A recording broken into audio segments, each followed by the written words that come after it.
I hope that's the last time in my life a man gives me flowers. I really do. Happy Valentine's Day to you too, man. Thanks. Hi guys, how are you? You good? Everybody? Yeah? Yeah, you good? I heard the last 5 minutes of that. I have to give you a round of applause. That was really good. It's good to see people who are doing stuff not just for their own gain, but, well, we all do stuff for our own gain, but if it can help other people on the way, I guess that's what really matters. I think that's really good. Well, that was quite an introduction. No pressure, of course. For a change, I have a bit of an idea what I'm going to speak about. I never know what I'm going to talk about. When I'm live on air especially, I have no idea what I'm going to talk about. If you think I look confident on air, it's only because right before I go on air, no, I'm kidding, I'm not. I'm joking. Today what I'm going to speak about is actually going to be, it's going to be a mixed bag. It's going to be about a career in media, which I don't know how many of you are interested in, but a career in media, which is really one of the sunrise industries. It's also one of the most misled industries, I believe right now. It's at quite a nascent stage, which is why there seems to be a lot of confusion. I'm going to speak about the time when I was your age and was confused, just like I'm sure a lot of you are. You probably a lot more than me in a way, because there's so many more opportunities that have opened up now than they were when I was 18 back in 1956. And me probably a little more back then, because we had so little knowledge about the things that we wanted to explore. You guys now are in the middle of this information superhighway, so that's good and bad in a way. And the third thing I'm going to speak about is a few of the life lessons that I've learned, because I didn't really have a structured education. I mean, the only thing I had 100% of was conviction and confidence, and that kind of 100% doesn't get you into SRCC anymore, does it? Yeah, it's a different kind of 100% that's required here, and unfortunately I could never stare at a book long enough to even aspire to get that kind of 100%, so I decided that I will get my education from the University of Life. So today I will teach you a few things that the University of Life has taught me. As soon as I can put my iPad on, yeah. So my talk is basically going to be about the AAA philosophy that I have lived my life with. The AAA philosophy. Any guesses? Any words with A that come to your mind that you guys would like to throw up? Go on, feel free. Ambition, I heard ambition. Sorry? Attitude, that's a good word. Anyone else? Arrogance. Did I say arrogance? That's not a very good word. Aspiration, did someone say? Aspiration. Any other words with A? Is that your vocabulary? 4 words with A. Someone say alcohol. Sorry? I can't hear. Louder. Ambition. Yes, which is what somebody just said, but that's good. Recycle. It's good to recycle. Ambition. Let's start with ambition. Ambition is a very good word. If you don't dream, you're nobody. No one. Let's get that out of the way immediately. If you don't have ambition, you're no one. Attitude is a good word, but that's not a word in my AAA philosophy. The second word that I use with A is audacity. Why do I use the word audacity? Audacity and ambition are sort of linked. You have to dare to dream. You have to dream the impossible. Dream about things that you don't deserve. I have all my life dreamt about getting things, achieving things that I honestly didn't deserve. After which, I made sure that I got into a position by learning the skills and got into a position that made me deserve that position. But initially, my dream was always about things that I genuinely didn't deserve. The third, the most important thing, the most important A word in my life and the most important A word in your life is going to be, anyone? Anyone? Who said that? Who said action? Let's give her a round of applause. Very good. Give her a round of applause. That is the word. You can dream about anything you want. You can be as audacious as you want, but if you don't put that in action, you are no one. We unfortunately have become a country of talking heads. We talk on Twitter, we talk on Facebook, we talk to our friends, we talk on news channels. But somehow we don't see a lot of that talk translating into action. Do you guys feel that's happening in our country right now? Yes, there's a lot of talk, but there's not a lot of action. Let's even not talk about our politics because we're going to pass the gun around and shoot ourselves, right? One by one. But that's the main A word that has always driven me in my life, which has been action. And all these three are connected actually, ambition, audacity, and action. I'm going to tell you a story. I'm going to pepper these with stories because that's what I do. I'm a storyteller. That's all I know how to do. So I can tell you a story. When I was 19 years old, I got my first television gig. Now, I have a younger brother. My brother's 2 years younger than me. He is doing his MBA right now. He's, the one with the formal education in our family. He's also the one with the looks. He's always been the good-looking guy, and I always teased him. I always used to tell him that, hey, listen, you got the looks, but I got the personality. And poor guy's always lived his life like that, with me sort of taunting him and teasing him. So I was 19 years old, got a gig on television, very happy. I was a gawky, fat, poofed hairstyle kind of Delhi boy, fed on parathas, healthy diet, didn't know anything about fitness or being vain. I used to wear polo t-shirts tucked into cargo pants with sort of slippers and floaters. So I was really not the kind of guy you'd think to be glamorous. I would have shown you a picture of that, but honestly, it's too embarrassing. So I was 19, I get my first gig on TV. We go to a family friend's house, and my brother and me both walk in. My brother, of course, being the better looking one, and me being the gawky teenager. And there was a stranger there, somebody who we didn't know, and my uncle introduced us to him, and introduced me and said, oh, this is Gaurav, and oh, he's on TV, TV star. You know how people in Delhi are, right? Punjabis were just very loud. TV star, oh, beta, bacha, TV star. And that stranger who I don't know, God bless him, looks at me and then looks at my brother and then looks at my uncle and says, you mean him, pointing at my brother. Because he was, of course, the better looking TV face. And my uncle said, no, him. He looks at me and he says, oh, nice to meet you. It had all happened. And that one life-changing incident, I think everything I do on television is to prove that person wrong. That one guy I met when I was 19 years old who thought I could not be on television, I think every assignment I do even now is to, I don't know who he is, I don't know what his name is, but I'm like, this will show him. I want to prove that guy wrong. I took something which was so small, which could have easily been forgotten, and I used that almost as fuel for my ambition. He was the one person who told me. I'm sure there was 100,000 other people in my college who thought that, but this guy can't be on television. And today, when 13 years later, I'm still on television, I feel proud, I also feel very humbled. I feel very happy. And then when I break it down, I realize the reason why I've been able to do that is because I continue to innovate and I continue to stay relevant. And this is one thing that you will keep having to do even with your ambition, even when you achieve your dream, is to keep innovating, is to keep staying relevant, because this world is changing so rapidly that you have no idea. You look away for a second, you come back and they're gone. Everyone's gone. It's something else now. Something else that's become the flavor. So you keep innovating, you keep reinventing, and you try and stay one step ahead no matter what you do. I remember when talking about being audacious and having ambition, when I was 16 years old, 15 years old, I wanted to be on radio. Back then, FM radio had just come into India, had just come into Delhi. All of you must have been, I think, about 2 years old or maybe 1 year old, so you may not remember that, but I'll tell you about that time back then. FM radio, man, we were just so top of the world. I'm sure you'll remember. FM radio, it was clear music, and suddenly we could put the antenna up and wow, clear music from all over the world. No hiss and crackle of AM radio. FM radio, we were all like recording songs and piracy and, making our own best of albums. And I just realized, I heard, Roshan Abbas, who's my mentor now, and I heard him on radio and I said, I want to be on radio. I had no idea.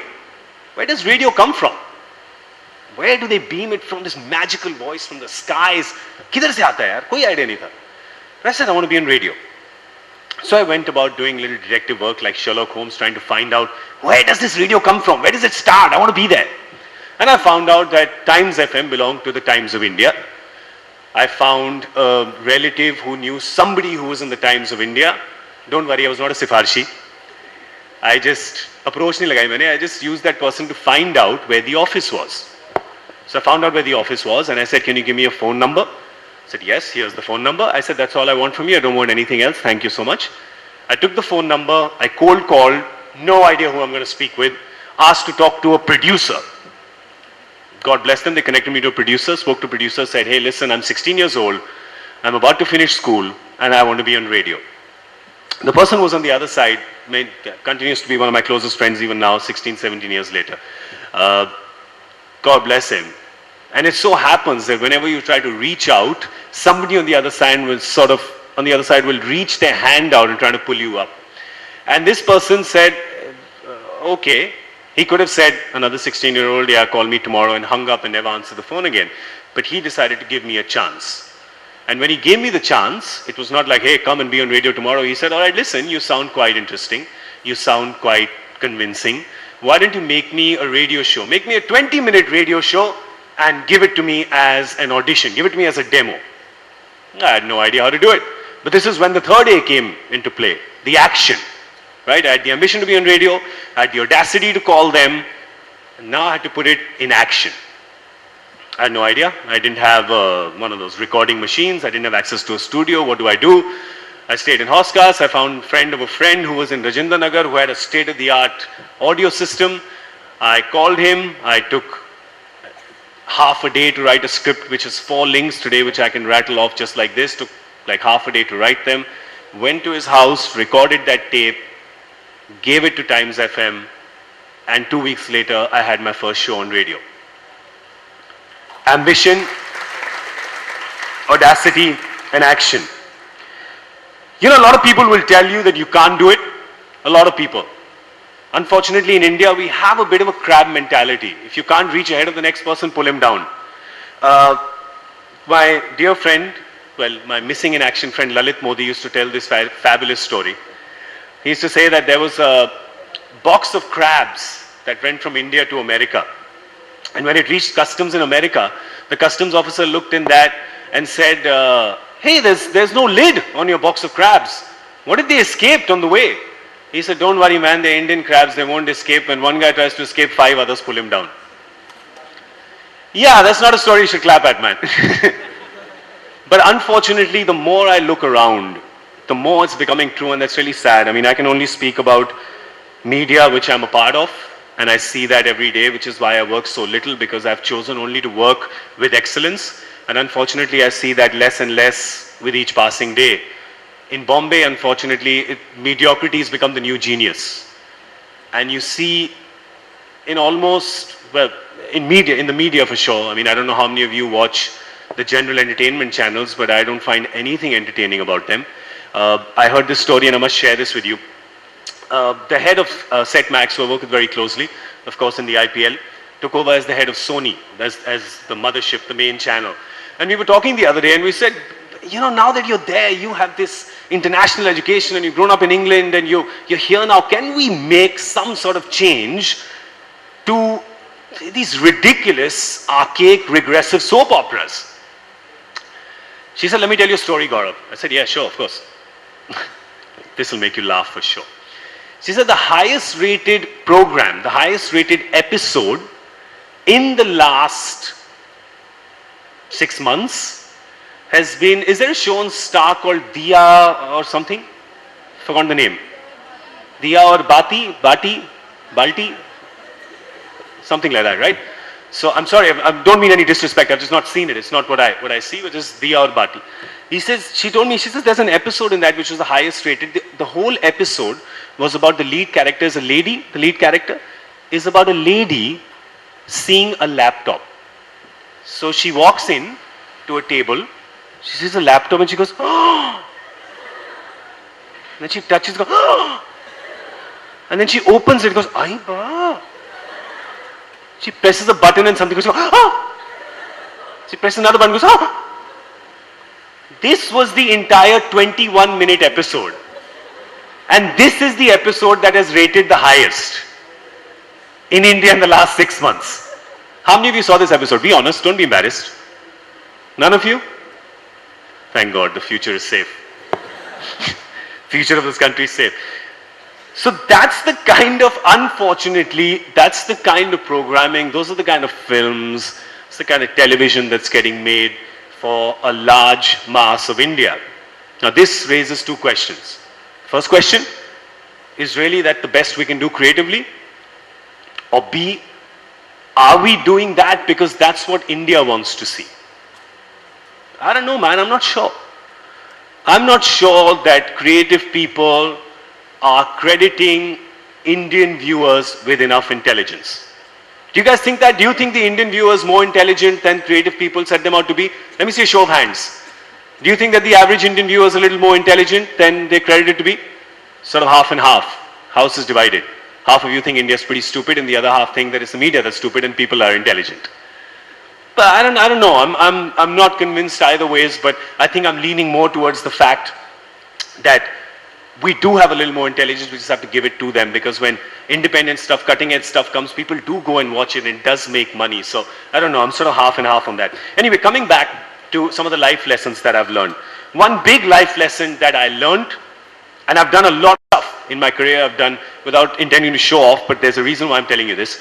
I've done radio, I've done television, I've done film. I've had no success in film, but I've done film. I've done theater. I do a lot of work in terms of corporate events. I've been a producer, I've been a writer. I've done all these things. Along with all the things that I've done, there's a whole list of things that I've not done, which people have asked me to do, and I've not done. Now, why have I done stuff and not done stuff? I'll tell you, and this will be a very important life lesson for you as well, I'm sure. More and more in this world, as you realize there are so many opportunities, you will realize that you have the skill to do more than one thing, right? You'll realize you may have the skill to be a banker, you may also have the skill to be maybe an architect. Hey, you have really good design sense. You could be a very good entrepreneur. You will realize that you have the skill to do many, many more things. In my time, it was, doctor, engineer, 2-3 other things, and really couldn't do much. But now there are many other things. You will notice you have the skill. How do you decide what you want to do for the rest of your life? Few of you will be lucky and will get a chance, like me, to do a lot of things. But a lot of people have to do just one thing and want to focus on one thing. How are you going to decide what that's going to be? I think more important than skill is will. Will over skill. Now, what exactly does that mean? Every decision I've taken in my life professionally has been based on one thing. Do I have the will to be the best in this? The best. Not the skill, but the will. When I went on radio, my only question was, do I have the will to be the best radio jockey in the country? Do I have the want? Do I have the desire? When I went onto television, when I went onto Channel V and became a VJ, I said, do I have the will to be the best VJ there ever was? I don't know if I succeeded or not. Some may think I did, some may think I was rubbish, but I had the will, right? Do I have the will to be the best sports presenter in this country? Yes, I do. Every time I get on television, I say, I want to be the best there has ever been. I want to conduct the best broadcast my viewer has ever seen. I want to have the best insight. I want to have the best humor. I want to have the best discussion. I want this to be the best goddamn show anyone has ever seen. Now, that doesn't mean that you ignore skill. I am saying you choose out of the skill set that you have. Right? Don't get up tomorrow if you're a young gentleman of 18. Don't get up tomorrow and say, I have the will to be Miss India. You can't be Miss India. Okay? Because you're a man. You cannot be Miss India. Even though some of them look like them, but you can't be Miss India. Okay? That's awful. That's awful. Some of them are friends of mine. Some also ex-girlfriends, so I can bitch them out. It's okay. So see the things that you have a skill of. Right? Be realistic about your skills, and then see what you have the will to be the best in. Right? I was asked to produce television drama, soap operas. I looked at myself and I said, do I have the will to be the best soap opera producer? It's like, no, I don't, man. I passed on the opportunity. I said no. I was asked to partner in a sports management firm. It's told where you have contacts in all the sports fields, you know everyone, sponsors, So do I have the will to be the best sports agent in the world? No, I don't, man. No, I don't. Sorry, but I'm going to pass. Do I have the will to be the best television presenter? Yes, I do. So I'm going to carry on doing that. So choose your skill set. See what you want to do, right? My brother chose to be a banker. I wanted to be a banker. I became a banker, which is not a bad word. It's a good word. It's a word for an idiot in England. So that's what I chose to be. So choose very carefully, because the path ahead of you is very dazzling. Unfortunately, our education system is such that it doesn't give you too much of a taste of the real world. I can tell you because I've been on your side and I've been now for the equal amount of time on the other side. Unfortunately, it's geared in such a way that we need to sort of fall in line and we need to learn what is taught to us. We unfortunately can't learn what we really, really want to learn. And but that's not your institution's fault. Unfortunately, that's the fault of the grassroots education system in our country. An education system that teaches us to be risk averse. Now that's another thing that I will teach you. That's the last thing probably I'm going to tell you today, is don't be risk averse. Take risks. I don't know how many of you remember this actor called Ashutosh Rana, an old time actor. He taught me something very interesting. He was one of the first people when I went to Bombay, and he said a very nice line to me which I've always remembered. He said, छलांग लगाने उड़ान भरने के लिए छलांग लगाना बहुत आवश्यक है. Which basically means if you want to fly, you have to leap. If you're not going to leap, you're never going to fly. What will happen if you leap? Two things can happen. One is you can fly and one is you can fall. If you fall, it won't kill you. Get up again and try to leap off another cliff. Don't be afraid of failure. Don't be risk averse. Take those risks. I firmly believe that risk averse is reward averse. I think that's something that's plaguing our country, is that everybody's too risk averse. Nobody wants to. We're so happy being in that thick middle. We're just happy being there. It's just, yaar, stress nahi hona chahiye. I work with so many brand managers and it saddens me when I see people with such good education, such a good upbringing, such a good background are happy. They are just happy taking no decision and saving their job rather than taking a decision and risking losing their job. If you are in the former category, congratulations, you're going to be average for the rest of your life. If you are in the latter category, be brave, young Jedi, because you will risk failure, but I guarantee you that you will succeed in the end. That's my guarantee to you, man. It really is. If any of you takes risks in your life, and when you're 60, you come back to me and said, man, you told me to take 10 risks, I took 10 and I failed in all 10, I'll give you your money back. I promise you. Actually, I'll probably be dead by the time you're 60, but hey, I'll leave some money aside for you guys. Trust me. I took a risk, man. I was in Delhi. I was a big fish in a small pond. I said, I don't want to be a big fish in a small pond. I was doing my few TV shows. I was doing my radio shows. My girlfriend here, my friends here, my family here. My parents had a nice, lovely house I could live in. My life was going to be easy, very easy. But at 20, I decided no. I took a one-way ticket the Channel V gave me. I stayed in a paying guest accommodation in Bombay. I traveled by local trains. I did it. I took a risk. I had well, no degree. I just had a degree in economics, yeah. I had no professional degree. If this had failed, I don't know what I would have done. But I didn't think about that. Didn't look down. I just looked up. I leapt. And fortunately for me, I got some flight. I got a little bit of flight. I flapped my wings. I learned a few more skills. And I kept going because I had the will. I had the audacity. I had the ambition. And that's why I took the action. Remember one thing, before I leave you guys. We're going to have a few questions, I'm sure. You have to be honest, you have to be sincere in your life. That's one thing that you have to promise. These are very old school qualities I'm going to teach you. Be very honest, be very sincere to yourself. Once you do that to yourself, to your dreams, to your ambitions, you'll do that to everybody else. There's a very interesting quote that Roger Federer, he said that Jimmy Connors liked to fight, Pete Sampras liked to win, but Roger Federer just likes to play.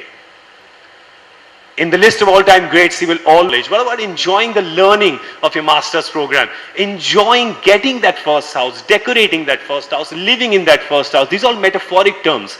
Enjoy the journey. When I did my first travel show, our little quote used to be, the journey is the destination. The journey is the destination. Today is the first day of the rest of your lives, man. Your life has been very easy till now, right? School was easy. Somebody else paid for it. College pretty much has been easy. Somebody else has been paying for it. None of you have really been working 2 jobs to pay for your college degree like they do in America. But now is when the tough bit starts. That velvet cushion is going to disappear from under your backsides, and now life's going to be hard. It's going to be about choices. If you can use any of these life lessons that I've had to make any of these choices, trust me, it's going to be all right. One more thing. There's a really nice poem that I heard. I was talking about honesty and sincerity, and if you do that, trust me, you'll sleep well at night, and that's more important than any amount of money. You can earn a lot of money and you can stuff it in your mattress, it'll just give you a slip disc, man. Just be honest, be sincere, you'll sleep really well. And this really nice poem, I don't know, you must have heard it. It says, the woods are dark, lovely and deep, but I have promises to keep and miles to go before I sleep. Miles to go before I sleep. It's not relevant for me because I'm old, I can sleep now, I've achieved a bit. But you guys are young, no sleep, no yawning. You have to go out, you have to conquer. I hope that my AAA philosophy helps you. Get your ambitions, be audacious about it, and put it all into action. AAA. All the best, guys.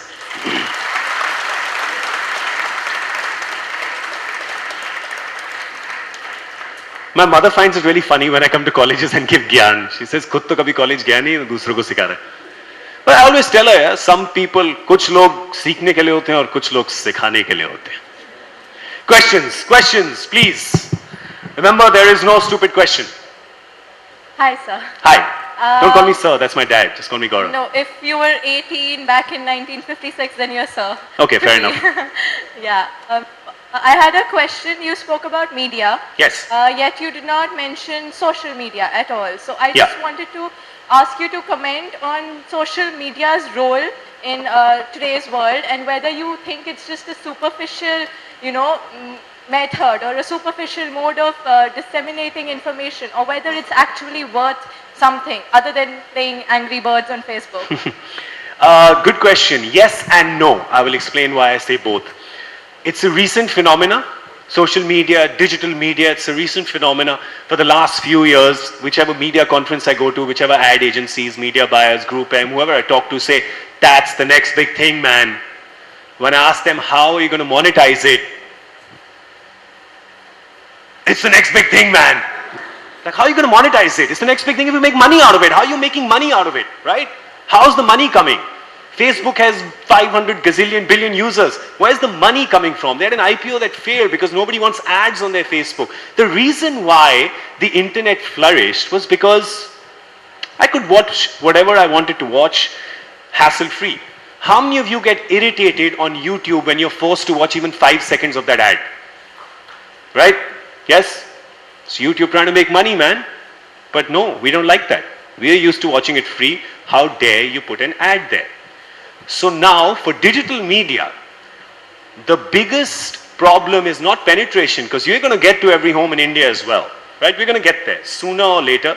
I mean, once Shinde Saab has decided to get power to everyone, we're going to make sure that there's internet everywhere. And once Reliance decides that a broadband means, you can get 1 KB of information in a week, it will become good. Penetration is not the problem. Monetization is the problem. So you may think digital media is really big, but where's the money going to come from? And if any of you can innovate and figure out a way to make money on that, oh man, you are sitting on gold. Literally sitting on gold. Your second question, the second part, why I said yes. So that's why I said no, because I don't know whether they figured out how to make money out of it. Yes, because of its reach, right? The reach, the strength of it is the fact that some change can be made. How many of you are on Twitter? Yeah, lots of you. How many of you are on Facebook? Everyone. As you can see the girls on that, that's why. Boys are like looking away. Twitter, according to me, out of you on Twitter, how many of you use Twitter as your first sort of go-to place for information? If any news, any big thing happens, do you go to it for information? You go to it for information. We are young, we don't care about information. We just make it on our own. Twitter is my first go-to for any sort of information. I follow the right people and that's my go-to for any information. I think that social media can possibly, potentially change, can be a tool for change, but not in the way it is right now. I think right now it's just a tool for people to sort of rave and rant. There's a lot of Twitter activists, they just rave and rant and they don't do anything about it. There's no action on it. Probably they don't know how to, probably they don't have the will. I think I am guilty of that too, to a certain degree. So it is capable of social change, and it is also capable of making money. I just don't think they've figured out how. So that's why I say yes and no. Yes? Good afternoon, sir. Hi. Hi. You took the unconventional path. No one becomes a radio jockey. Everyone wants a job. Yeah. But if your family doesn't trust you, your friends laugh at you, everyone around you laughs at you. Isn't it scary? Yeah. Good, very good question. Because that reminds me of one thing that I completely forgot in, it's very difficult to sort of paraphrase so many years of your life in 20 minutes. So the one thing that I forgot and I really should not have is, God bless my parents, man. At a time when there was no media at all. Everybody wanted to be a banker. I wanted to be a banker because everyone in my family was a banker. I didn't know what a career in media could be. At that time, I was featured in, there was a magazine called Sunday Magazine. I was featured in that magazine as odd jobs, because being on radio was considered an odd job. But my parents supported me completely. My friends all thought I was an idiot. They all thought I was an idiot. My parents, all they said to me is just get your economics degree now that you've started it, you've got through to a good college, it's one of the top 5, yada yada yada, there's an 89% cutoff. Just get that degree. I knew it would mean nothing to me. I don't have the degree with me today. I don't even know if I graduated economics honors or BA pass. I never went back to college because by that time I was already in Bombay, so I didn't, right? I'm not dissing it, but I didn't. But that's all they told me, and my parents supported me completely. So I think just having the support of your parents, just two people, if you have their support, it doesn't matter. The world, everyone in this room, all your friends, all your other relatives can tell you that you're a fool for dreaming the dream that you're dreaming.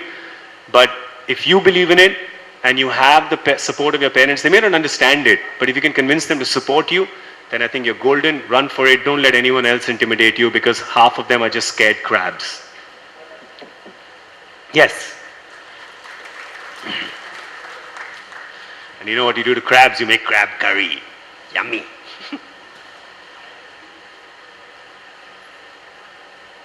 Hi. Hi. Okay, no offense, but are you going to take the leap of faith and do a movie again? I mean, after multiple failures, you obviously had the will when you started off. You spoke about will. Yeah. Here's the thing. A lot of journalists, every time we have an IPL press conference, a lot of journalists ask me, so only cricket, no film? And I say, well, you know, I have had 6 films and they've all flopped.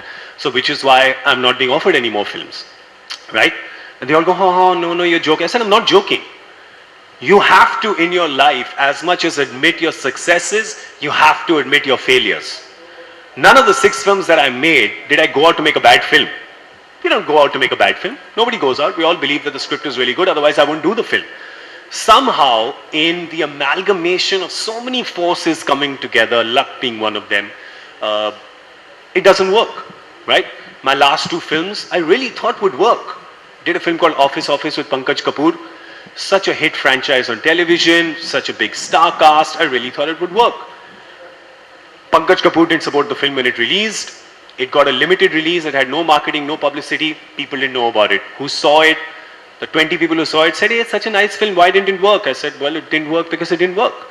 Now, the reality check for me has been, of course, I'm a performer. I want to perform irrespective what the stage is, whether it's here in front of all of you, whether it's on a stage at City Fort Auditorium, whether it's on street theatre, whether it's a film, whether it's on Broadway, anywhere. I want to perform. And a performer, a storyteller's only ambition is to take a story to the most number of people. Now, film is one way to do that in India, right? Now, reality check. I'm not getting offered the kind of work that I like to do, right? So what can I do? I can either go and canvas or take work that I don't want to do, but why should I do that? Fortunately, by the grace of God, I'm at a stage in life where I don't need to do films to pay bills. A lot of people need to do that, so they pick up work that they don't want to do. I have that luxury, so I'm going to use that luxury. I'm not getting offered films, so therefore me and another writer are writing a film right now of an idea which a producer has said they will back. So I've not given up on it. I have the will, and I decided if it's not coming to me this way, I'm going to make my own path, man. I'm going to make my own path. And I'm not going to be like, if you notice, all our actors end up looking the same. All the girls look the same. I was in New York last week and I was there for 2 weeks and I saw a lot of shows, I saw a lot of plays. The biggest play in New York right now on Broadway is a show called Book of Mormon. I don't know, you mustn't have heard of it, I'm sure. I don't know if a lot of you have heard of the show South Park. You've heard of South Park? Crazy show, right? Crazy show. Disrespectful, irreverent, wonderful, beats up religion. I love that. The creators of that show have made this show called Book of Mormon. Mormonism is a religion. And they made this. It swept the Tony Awards. It's won 9 awards, right? Everything. Best actor, best singer, best lyrics, best music. Sold out show for the next 6 months. I managed to thankfully get a ticket. I saw the show. The 2 leads on that show, one of them, a strapping, good-looking man, the musical lead, the Cary Grant, right? The main lead of the show, fat guy. Big guy, portly, hair all over the place, his shirt is out for half the show. I was thinking, would anybody like this get a lead role in India? And I said, no, he wouldn't. Because what do we want in our films? The same guys take off their shirt, wax chest, steroid body, 6-pack, 3 same dance moves, and we go, ye to hero hai. Kyun? Kyunki iska baap producer. So everybody now is trying to look exactly the same. All the girls are trying to look the same. So when you have an audition where 50 girls show up, it's not 50 individualistic girls who are showing up. It's one girl who's showing up into 50. So be your own person. Don't be scared, man. Success may look like one thing, but there's no reason why you can't blaze your own path. So I don't know, maybe if I come back again in a year, you'll see whether my script has been made or not. But whether it's been made or not, I'll tell you what, it'll be ready. And there will be 100 attempts to get it made. And I will not rest till it is made. Okay, and there's one more thing, but I don't think this is the right place. Could I ask you after this? Sure. All right. Sorry? I don't think this is the right place to ask you. So could I ask you after? Yeah, sure. All right. You can ask me later. Yeah, you spoke about soap operas degrading the minds from both vulnerable minds to the tired minds of the old people. We know about the show Satyamev Jayate that came, and we know about Satyamev Jayate, right? And how it was criticized by the Doctors Association. What have you got to say about that? Anything, some guy puts up a really meaningful show, and then it is criticized so much. What have you got to say about that? You know, we in India really have a problem. We have a problem. Our problem is that we want to have a problem. We want to have a problem with everything. You say something derogatory, mildly derogatory. You say positive criticism and 10 people will stand up and say, but I'm offended. Right? I wanted to ask those doctors, does organ trade not happen? Does malpractice not happen? Can one doctor stand up, take an oath and say that he has never heard of organ trade? That he has never seen organ trade? Ek nahi khada ho payega. But when somebody points at it, everyone's like, oh no, but I'm taking offense. In India, somehow, we just keep taking offense. I tell you what, I take offense against anyone who takes offense. That's what I want to take offense towards. And that's what all of you should take offense toward. That there is no free flow of ideas. How can you be a successful society if you don't have people criticizing? Right? If Amir Khan had stood up and said, all doctors are idiots. What proof do you have? No proof, man. I'm just saying all doctors are idiots. By all means, take offense. Right? But if there is proof, if there is adequate evidence, if there is a point of view, why not accept it and try to correct ourselves? Right? And we have to start it with ourselves. Now, you guys are really young. You will have a lot of people in your life telling you what is wrong with you. There are 2 things you can do at that point in time. Kick the person back. Right? Kick him really hard in the stomach, belts over, then knee him in the nose. Or you can say, well, hang on, this person could have a point. Let me think about this. Right? Absorb what you need to out of that, ignore the rest. You're smart enough to realize what is nonsense and what makes sense. Absorb the sense, discard the nonsense. Censor your inputs. Because you people have too many inputs today. There's things coming to you from the internet, from TV, from radio, from magazines, from idiots like me. Censor your inputs. Don't take everything I'm saying at face value. It's worked for me. Everything may not work for you. Censor the inputs and choose to absorb what you feel works for you. So yeah, I think Amir did a great job. Some of it was sensationalism, but that's my personal opinion. That would be my critique of the show. But I think that for people who take offense, I just think that they need to just pipe down and just really see it for what it is. Yes. You don't have a mic with you. You want to shout it down? Okay. We're running short of time. How many more questions are there here? Any more? Is there one more question? So let him ask the question. He's not get a chance, yeah? Yes. Her. Good Sorry. afternoon, Her. sir. Hi. Hi. Now that I've got this opportunity, I just request you to throw some light on these notions that we have about the media, the film line. I don't know whether it's true or it's hype. They're just some notions that we have about it. Because any one of us who wants to go into the film line or the media, we are never supported by our parents.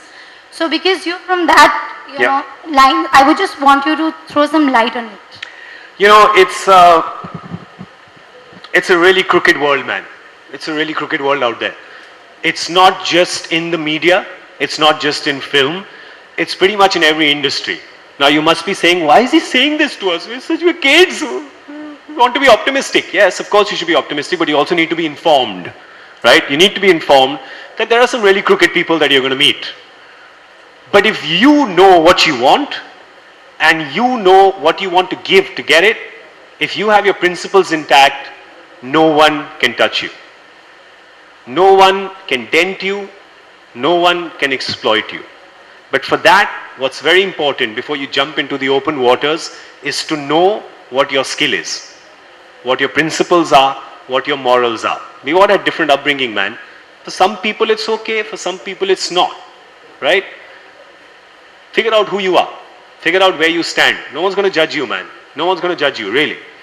If you feel that you don't mind doing a few favors, whatever they might be, to get your work done, no one's judging you, man. That's your principle, that's your morals. But if you want to be honest and sincere, then be like that, and trust me, really, no one will touch you. And there's also another thing that I've learned, that some of you may be wanting to chase money. I've never chased money in my entire life. Maybe the odd aberration here and there when I wanted to buy a house or I wanted to pay for something. I did a project solely for money and I've regretted it. Honestly have. Every project I have ever done, I have done because I really wanted to do it, because I really wanted to work with the people there, because I believe that I want to surround myself with excellence at all times, because you absorb that. I really feel, before I go, to tell you that if you are honest to Saraswati, Lakshmi will follow. She really will. So just be honest to your art and commerce will follow. Probably shouldn't say that in Sri Ram College of Commerce, but if you're true to your art, your commerce will generally follow. Do you have any more questions? Let me ask if anyone. One more? Can I just take one final question? All right, one final question. I think the lady there. Oh, there's some there.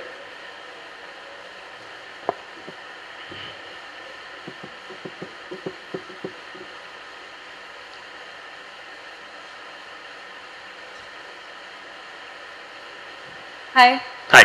My question is very simple. You talked about the triple A's. So just sorry, a little closer. I can't hear you. You talked about the triple A's. Yes. The youth today has the ambition, but they're losing the audacity because of the distractions, basically. Yeah. So how should we overcome these distractions and regain the audacity and put it to action? You know, I feel sometimes I genuinely feel bad for the youth of today because you guys have it far tougher.